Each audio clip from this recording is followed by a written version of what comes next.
Hello friends, आज video आमे कुमार पूर्णिमा विषय रे जानिबा। ये कुमार पूर्णिमाटी कौन ପାଇଁ पालन करा जाए, किए पालन करती एवं किपरि पालन करा जाए, यही सब प्रश्नर उत्तर पाइबा ପାଇଁ आमे आस देखिबा ए भिडियोटी। कुमार पूर्णिमा अविवाहित झील मानक द्वारा उत्तम जीवन साथी पाइबा ପାଇଁ चंद्र पूजा करती।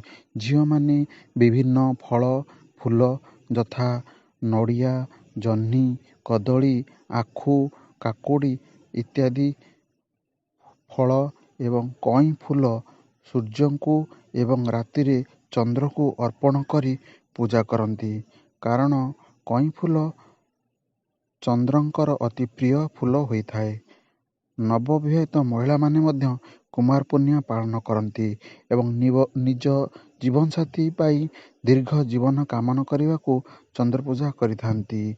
एही दिन भगवान कार्तिक को झील एवं नवविवाहित महिला माने मध्य पूजा करती।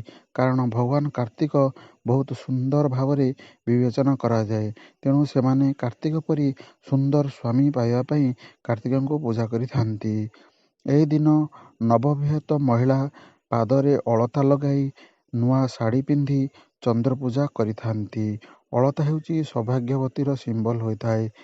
यही पूर्णिमा शरत ऋतु रे पड़ी थाए एवं जह्न रातिर शोभा बहुत बढ़ाई थाए। यही दिन झील एवं नवविवाहित महिला माने बहुत खुशी रे पालन करी थांती एवं सेमानंक जीवन साथीर दीर्घ जीवन कामना मध्य करिथांती।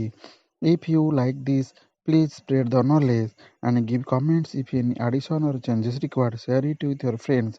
Subscribe the channel and press the bell icon for not missing important updates. And lastly, thanks for watching. Jai Hind, Jai Bharat Mata.